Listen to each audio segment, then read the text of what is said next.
आप सभी को प्रणाम और बोले विभा में आप सबका हार्दिक स्वागत और अभिनंदन। मैं विभा रानी और आज आपके सामने फिर से एक नए विषय पर आई हूँ बात करने।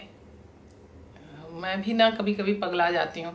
नया विषय कहाँ से, मैं तो कल ही आपको बोल के आई थी कि इसी सिंपल सरल सहज हिंदी पर हम आज आपसे नेक्स्ट डे भी बात करेंगे, तो आज मैं फिर उसी पर बात करने के लिए आ गई हूँ। लेकिन ये तो आपको करना ही पड़ेगा कि अभी तक अगर आपने हमारा चैनल सब्सक्राइब नहीं किया है तो हमारा चैनल सब्सक्राइब कर लीजिए, बेल आइकन प्रेस कर लीजिए और उसके बाद लाइक कमेंट और शेयर वह भी कीजिए। आपको लगता है कि आपके किसी बात पर, किसी सिंपल सरल सहज विषय पर बात मैं कर सकती हूँ, मेरी क्षमता में हुआ तो मैं उस पर ज़रूर बात करना पसंद करूँगी। बात हम कर रहे थे सिंपल सरल सहज हिंदी की, और इस सिंपल सरल सहज हिंदी के बारे में बात करते करते तो मेरे बॉस ने कहा, हम बॉस की ही बात कर रहे थे। मैंने जब नौकरी ज्वाइन की उसके बिल्कुल दूसरे ही दिन, जिसे कहते हैं ना वेरी नेक्स्ट डे, तो वेरी नेक्स्ट डे मुझे किसी ने समझाया कि ऐसा है कि दफ्तर में, ऑफिस में ये अलिखित अघोषित नियम है कि एक फॉर्मूला है और उस फॉर्मूला के 2 पॉइंट्स। हमने कहा सर बताया जाए कि क्या है वो फॉर्मूला। उन्होंने कहा कि पहला फॉर्मूला का point number 1, boss is always right. हमने कहा जी सर समझ में आ गया, दूसरा भी बता दीजिए पॉइंट। उन्होंने कहा कि पहला point boss is always right, दूसरा point in case of any doubt please refer item number 1। हमने कहा बिल्कुल सर बिल्कुल। और तब से हम हमेशा ये मान करके चलते रहे हैं कि एक और एकच सत्य, एकमेव सत्य है, वह है कि बॉस इज ऑलवेज राइट। और बॉस हमेशा कहते हैं कि सिंपल सरल सहज हिंदी में बात करो, और हम हमेशा सिंपल सरल सहज हिंदी में बात करने की कोशिश करते हैं। आपसे भी बात वैसे ही सिंपल सरल सहज हिंदी में बात कर रहे हैं, है कि नहीं। एक दिन बॉस ने हमको बुलाया, कहा कि ऐसा है कि हमारे बच्चे की परीक्षा है और जरा उसे हिंदी पढ़ा दीजिए। हमने कहा सर वो हिंदी पढ़े हुए तद्धित कृदंत प्रत्यय ये उपसर्ग ये सब पढ़े हुए तो ज़माना हो गया सर, वो बचपन में पढ़ते थे, अब सब भूल भाल गए, अब तो हम ये राजभाषा हिंदी देखते हैं। कहा कि मुझे कुछ नहीं मालूम, आप जो है वो बच्चे को पढ़ाइए, मेरे बच्चे की कि परसेंटेज का सवाल है, हिंदी में उसको नंबर कम आ गया तो उसका पूरा परसेंटेज डाउन हो जाएगा। हमने कहा सर हाँ ठीक है मैं पढ़ाने की कोशिश करूँगी। कहा कोशिश नहीं, पढ़ाना ही है, नहीं तो आप ट्यूशन ले लीजिए। हमने कहा सर ट्यूशन व्यूशन तो नहीं, हाँ सोलो थिएटर का ट्यूशन लेते हैं, उसकी ट्रेनिंग देते हैं, हिंदी की ट्रेनिंग तो नहीं देते हैं। हिंदी की ट्रेनिंग भी देते हैं तो ये बोलचाल वाली हिंदी की ट्रेनिंग बोलते हैं, ताकि वो एक्टर वैक्टर को अगर हिंदी समझने में दिक्कत हो तो वो लेते हैं। बॉस ने कहा कि वो हम कुछ नहीं जानते हैं, आपको हमारे बच्चे को हिंदी पढ़ाना होगा। हमने कहा ठीक है सर ले लेंगे। तो मन में तो तुरंत वो आया, बॉस इज ऑलवेज राइट, तो हमने कहा, हमने अब तुरंत अपने सारे हथियार डाल दिए, सर बिल्कुल पढ़ा देंगे। और कह के मैं जाने लगी तो उन्होंने फिर बुलाया, इधर आइए बैठिए। जी सर बताइए। आप सिंपल सरल सहज हिंदी में बात करेंगी, आप बच्चे को कंफ्यूज नहीं करेंगे। हमने कहा बिल्कुल सर नहीं, हम खुद ही फ्यूज हैं तो हम कंफ्यूज क्या करेंगे। तो कहा कि आपको कैसे पढ़ाएंगी, मुझे आप थोड़ा सा डेमोन्स्ट्रेशन दीजिए। हमने कहा सर ऐसा करते हैं, किस्से से शुरू करते हैं। पंचतंत्र में भी किस्सों से जो है वो बच्चे, बिगड़ैल बच्चे भी सुधार दिए गए थे। मेरा बच्चा बिगड़ैल नहीं है। हमने कहा नहीं सर मैंने ये नहीं कहा, मैं तो बस एक उदाहरण दे रही हूँ कि किस्सों कहानियों से हम अपनी बातें शुरू करते हैं। हम ट्रेनिंग में भी यही करते हैं। कहा अच्छा सुनाओ, एक कहानी सुनाओ। तो हमने कहा सर राम जी की कहानी सुना दें। कहा कि राजा रामचंद्र जी की। हमने कहा जी सर उन्हीं की कहानी सुनाते हैं। तो उन्होंने कहा हाँ हाँ सुनाओ सुनाओ, रामायण की ना। हमने कहा जी सर, तो रामायण की सुनाओ, महाभारत की सुनाओ। तो हमने कहा सर रामायण की कहानी सुनाते हैं, तो आप भी सुनिए रामायण की कहानी जो हमने उनको सुनाई। हमने उनको सुनाया कि सर बच्चे को हम ऐसे पढ़ाएंगे, ऐसे बताएंगे राम की कहानी कि once upon a time there was one town, there was one kingdom, और एक राज्य था, एक देश था अयोध्या, और उसके किंग थे king Dasharath. King Dasharath old age के हो गए, लेकिन उनके घर में कोई इशू नहीं था। और किंग दशरथ की 3 क्वींस थी, कौशल्या, कैकेयी एंड सुमित्रा। और तीनों से उनको जब कोई भी चाइल्ड नहीं हुआ सर, तो उन्होंने फिर एक यज्ञ करवाया। और यज्ञ मतलब बहुत बड़ी वर्शिप करवाई। बच्चे को समझाना पड़ेगा ना, बच्चा नहीं समझेगा यज्ञ, तो बहुत बड़ा वर्शिप करवाया, यज्ञ जिसे कहते हैं। और सेंट को बुलाया, साधु सेंट्स को बुलाया, और उस यज्ञ उस वो जो वर्शिप की गई, वो जो पूजा ऑफर की गई सर, उस पूजा से खीर निकला, पायसम। और उस पायसम को उन्होंने किंग दशरथ ने तीनों क्वींस को उन्होंने दोनों क्वींस को, पहली दोनों क्वींस को उन्होंने हाफ हाफ खीर दे दिया, Kaushalya, queen Kaushalya and queen Kaikeyi को। तो फिर queen Kaikeyi and queen Kaushalya ने अपने खीर में से half half portion youngest queen Sumitra को दे दिया। और फिर उनसे जो फोर ब्रदर्स हुए, राम, लक्ष्मण, भरत एंड शत्रुघ्न। और फिर फोर ब्रदर्स जो हैं, तो उसमें से फिर जो राम एंड लक्ष्मण को एक बार अगेन अनदर सेंट विश्वामित्र उनको लेकर के गए, ताकि वो जो कहते राक्षसी ताड़का को किल किया जा सके। सर राक्षस का तो इंग्लिश हमको पता है, डेमोन, डेविल, जेंट, सब कुछ, लेकिन राक्षसी का इंग्लिश नहीं पता है सर। आप हमको बता दीजिएगा, बाद में भी बता दीजिएगा तो चलेगा। वो भी सर खुजाने लगे। हमने कहा कि चले कहानी को हम आगे बढ़ाते हैं।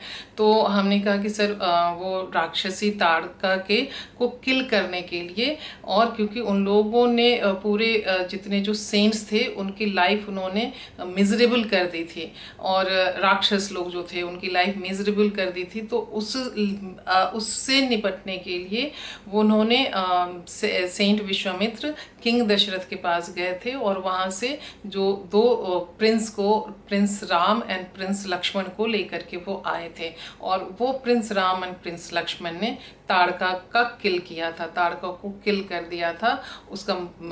तो और उसके बाद फिर सेंट विश्वामित्र उनको लेकर के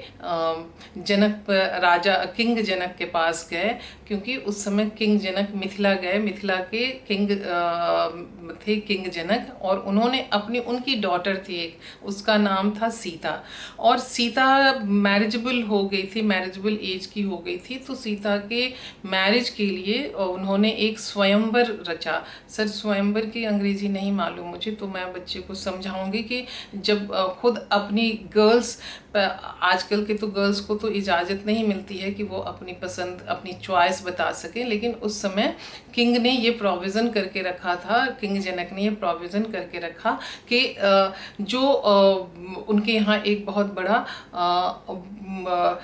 धनुष था। सर धनुष को क्या कहते हैं? एरो को, तीर को तो एरो कहते हैं, बो, शायद बो, हाँ बो था सर। तो उस बो को जो गॉड शंकर ने दिया था, तो उस बो को उठा करके उसको ब्रेक करना था। तो ब्रेक करेगा उसमें जो है वो जो गार्लैंड है, जो वेडिंग गार्लैंड है, वो wedding garland, Sita wedding garland उनको पहनाएगी। तो इसलिए वो पूरे आर्यावर्त, पूरे देश विदेश से, अलग अलग जगहों से अलग अलग किंग्स आए हुए थे, और एवरी किंग जो है वो ट्राई कर रहे थे वो ब्रेक करने के लिए। और उसके बाद वो फिर जो प्रिंस राम थे, प्रिंस राम ने वो ब्रेक किया, और उसके बाद सीता के साथ उनका मैरिज हुआ। फिर वो राम और सीता, लक्ष्मण भी साथ में थे, जो यंगर ब्रदर, यंगर प्रिंस। तो उनके साथ वो लोग अयोध्या वापस वो रिटर्न हुए। रिटर्न होने के बाद फिर राम और सीता वहाँ पर रहते थे, और सीता के साथ साथ सीता की 3 अदर सिस्टर्स भी थी, उर्मिला, मांडवी और श्रुतकीर्ति। और उनके साथ उन 3 सिस्टर्स की शादी, बाकी ये जो 3 ब्रदर्स थे ना सर, लक्ष्मण, भरत, शत्रुघ्न, उनकी भी शादी, उनकी भी मैरिज हो गई एक साथ।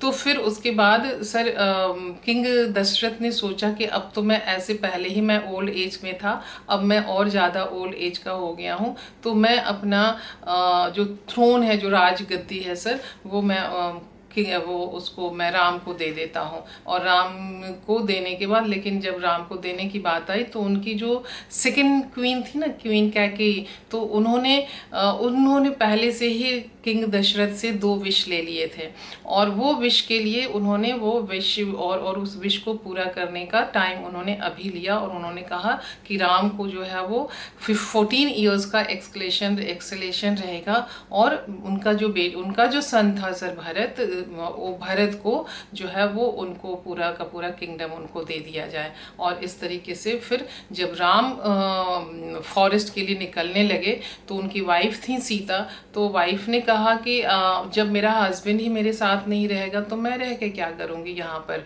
और तो उन्होंने कहा कि जी मैं तो आपको एकम्पनी करूँगी, सॉरी सर, तो मैं आपको एकम्पनी करूँगी। और उसके बाद फिर जो सेकंड जो छोटे प्रिंस थे ना लक्ष्मण, वो अपने भाई से उनका बहुत ज़्यादा थोड़ा सा बहुत बहुत अफेक्शनेट थे वो उनसे। तो उन्होंने कहा कि नहीं नहीं भैया, मैं आपके साथ मैं भी आपको एकम्पनी करूँगा। और इस तरीके से राम, उनकी वाइफ सीता और उनके यंगर ब्रदर लक्ष्मण, वो तीनों फॉरेस्ट के लिए और 14 ईयर्स के उस फॉरेस्ट के लिए फिर वो लोग निकलने लगे। और निकले और उसके बाद जंगल में जा कर के, फॉरेस्ट में जा कर के उन्होंने एक हट बनाया और उस हट में वो लोग रहते थे।